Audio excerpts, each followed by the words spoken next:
أعوذ بالله من الشيطان الرجيم. بسم الله الرحمن الرحيم. ولقد أرسلنا نوحا إلى قومه فقال يا قوم اعبدوا الله ما لكم من إله غيره أفلا تتقون.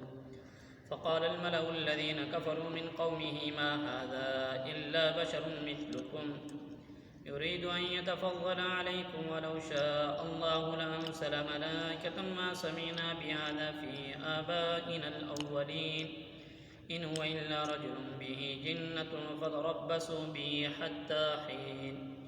قال رب انصرني بما كذبون. فأوحينا إليه أن اصنع الفلك بأعيننا ووحينا فإذا جاء أمرنا وفارت النور فاسلك فيها من كل زوجين اثنين وأهلك إلا من سبق عليه القول منهم ولا تخاطبني في الذين ظلموا إنهم مغرقون. فإذا استويت أنت ومن معك على الفلك فقل الحمد لله الذي نجانا من القوم الظالمين وقل رب أنزلني منزلا مباركا وأنت خير المنزلين إن في ذلك لآيات وإن كنا لمبتلين. صدق اللہ العظیم. سورۃ المؤمنون 18واں پارہ اس کا درس قرآن چل رہا ہے. آج کا درس قرآن آیت نمبر 23 سے لے کر آیت نمبر 30 تک ہے. یہاں سے اللہ تبارک و تعالیٰ ان آیات کے اندر حضرت نوح علیہ السلام کا واقعہ بیان کر رہے ہیں. نوح علیہ السلام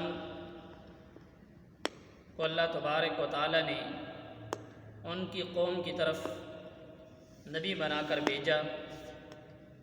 جتنے بھی انبیاء علیہ السلام دنیا میں تشریف لاتے تھے ان سب کا جو موضوع ہوتا تھا کہ یا قوم اعبدوا اللہ، یعنی اللہ کی عبادت کرو، اس کے علاوہ تمہارا کوئی الہ نہیں ہے. لا الہ الا اللہ، یہ ہر نبی کی دعوت ہوتی تھی. حضرت نوح علیہ السلام کا جو تفصیلی واقعہ ہے وہ انشاءاللہ العزیز سورۃ ہود کے اندر اس کو تفصیلاً بیان کیا جائے گا. یہاں ان آیات کے اندر جو ضروری باتیں ہیں وہ انشاءاللہ العزیز بیان کی جائیں گی اور ساتھ ساتھ جو ترجمہ ہے وہ بھی بیان کیا جائے گا. وَلَقَدْ أَرْسَلْنَا نُوحًا إِلَىٰ قَوْمِهِ، تحقیق ہم نے نوح علیہ السلام کو ان کی قوم کی طرف بھیجا. فقال یا قوم اعبدوا اللہ ما لکم من الہ غیرہ، تو نوح علیہ السلام نے کہا اے میری قوم والو اللہ کی عبادت کرو، اس کے علاوہ تمہارا کوئی الہ نہیں ہے.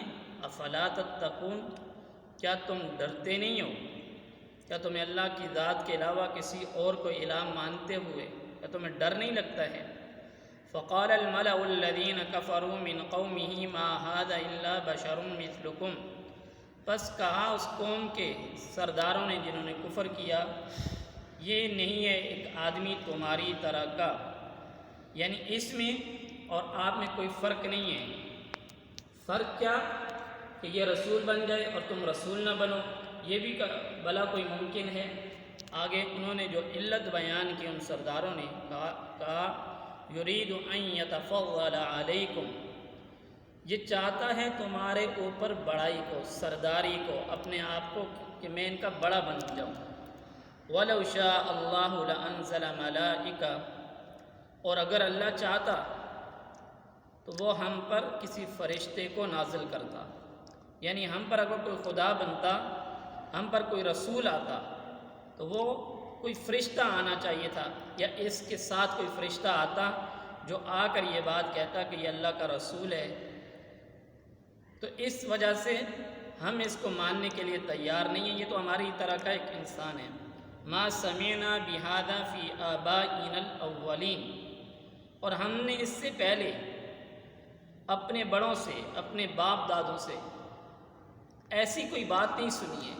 یہ تو ایک عجیب سی بات لگ رہی ہے کہ رسول آ گیا ہے اللہ کی طرف سے، اور ہم نے اپنے بڑوں سے بھی نہیں سنا کہ تمہارے پاس ایسے کوئی رسول آئے گا، کوئی نبی آئے گا. تو یہ بات ہمارے عقل میں آنے والی نہیں ہے. ان هو الا رجل به جنۃ، یہ تو نہیں ہے ایک آدمی ہے جس کو جنون لائق ہو گیا. فتربصوا به حتى حين، بس تم تھوڑا سا انتظار کر لو ایک مدت مقررہ تک. وہ کہنے لگے معلوم ہوتا ہے اس غریب آدمی کا دماغ جو ہے نا وہ خراب ہو چکا ہے، بھلا ساری قوم کے خلاف اور اپنے باپ دادوں کے خلاف ایسی زبان کسی آدمی کی ضرورت ہے وہ نکال سکتا ہے کہ ایک اللہ کی عبادت کرو، اللہ کے علاوہ کسی کی عبادت نہ کرو؟ یہ تو ایسا انسان ہے کہ ہم یہ سمجھتے ہیں اس کے ذہن پر کچھ اثر ہے، تو چلو تم کچھ عرصہ صبر کر لو، جب یہ صحیح ہو جائے گا پھر تمہیں سمجھ آ جائے گی۔ قال رب انصرنی بما کذبون، نوح علیہ السلام نے اب کہا اے میرے اللہ میری مدد فرما میری قوم پر۔ نوح علیہ السلام نے اپنی قوم کو دن رات صبح و شام اللہ کے دین کی طرف بلایا، لیکن قوم نے ان پر ایمان نہ لایا، تو اس وقت نوح علیہ السلام نے دعا کی اے اللہ میری مدد فرما، انہوں نے مجھے جھٹلا دیا، یہ اب ایمان لانے والے نہیں ہیں۔ فَأَوْحَيْنَا إِلَيْهِ أَنِ اصْنَعِ الْفُلْكَ بِأَعْيُنِنَا وَوَحْيِنَا، پس ہم نے نوح علیہ السلام کی طرف حکم بھیجا کہ آپ ہماری آنکھوں کے سامنے اور ہمارے حکم کے مطابق کشتی بنائیں۔ فَإِذَا جَاءَ أَمْرُنَا، پھر جب پہنچے ہمارا حکم، وَفَارَ التَّنُّورُ، اور ابل تنور، فَاسْلُكْ فِيهَا مِنْ كُلٍّ زَوْجَيْنِ اثْنَيْنِ، تو تو ڈال لے کشتی میں ہر چیز کے دو دو جوڑے، ہر چیز کا جوڑا دو دو کر کے، وَأَهْلَكَ إِلَّا مَنْ سَبَقَ عَلَيْهِ الْقَوْلُ مِنْهُمْ، اور اپنے گھر والوں میں سے، گھر کے لوگ، مگر جس کی قسمت میں پہلے سے ٹھہر چکی ہے بات، یعنی کافروں کو خواہ تیرے کنبے کے ہوں یا نہ ہوں، ان میں سے ہر ایک کے دو دو جوڑے، ایک کے ساتھ ایک اس کی نسل کا، ایک دوسرا آدمی بھی جانور ہے تو اس کی قسم کا دوسرا جانور بھی آپ اپنی کشتی میں سوار کر لیں، لیکن ان پر اگر وہ آپ کی اہل میں سے بھی وہ لوگ جو ایمان لائے ہیں ان کو آپ نے کیا کرنا ہے، کشتی میں سوار کرنا ہے۔ وَلَا تُخَاطِبْنِي فِي الَّذِينَ ظَلَمُوا، اور مجھ سے بات نہ کر ان ظالموں کے واسطے، اِنَّهُمْ مُغْرَقُونَ، بے شک ان کو ڈوبنا ہے۔ یعنی یہ اللہ تبارک و تعالیٰ کا حکم قطعی ہے، اب عذاب کا فیصلہ اٹل ہو چکا ہے، اب فیصلہ کے اندر کسی قسم کی چھوٹ نہیں ہوگی، اب ان کی سفارش نہیں ہوگی، اب اللہ ان کے بارے میں کسی کی سفارش نہیں کرے گا، اب ظالموں میں سے کسی نے بچنا نہیں ہے بلکہ انہوں نے غرق ہونا ہے۔ فَإِذَا اسْتَوَيْتَ أَنْتَ وَمَن مَّعَكَ عَلَى الْفُلْكِ، پھر جب چڑھ چکے تو اور تیرے ساتھ جو کشتی پر ہیں، فَقُلِ الْحَمْدُ لِلَّهِ الَّذِي نَجَّانَا مِنَ الْقَوْمِ الظَّالِمِينَ، تو پس اللہ تبارک و تعالیٰ کی تعریف بیان کرو، اللہ کا شکر بیان کرو کہ جس نے چھڑایا ہے ظالم قوم کو، تم کو گناہ گار لوگوں سے، ظالم قوم سے تمہیں نجات دی ہے۔ وَقُلْ رَبِّ أَنزِلْنِي مُنزَلًا مُبَارَكًا وَأَنْتَ خَيْرُ الْمُنزَلِينَ، اور کہ ہے میرے رب تو ہمیں اتار، برکت کا اتارنا، اور بے شک تو اتارتا ہے بہتر اتارنے والوں میں سے۔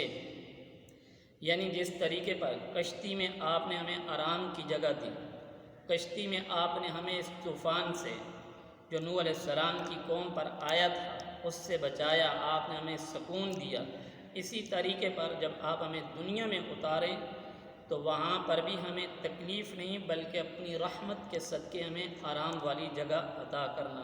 إِنَّ فِي ذَلِكَ لَآيَاتٍ وَإِن كُنَّا لَمُبْتَلِينَ، اس میں نشانیاں ہیں اگر ہم جانچنے والے ہوں، یعنی اس مذکورہ واقعے کے اندر بہت ساری نشانیاں ہیں کہ ان نشانیوں کو سن کر کون کون عبرت حاصل کرنے والا ہے اور کون عبرت حاصل نہیں کرنے والا۔ اللہ سے دعا ہے کہ اللہ تبارک و تعالی ہمیں صحیح معنوں میں ان باتوں پر عمل کی توفیق عطا فرمائے۔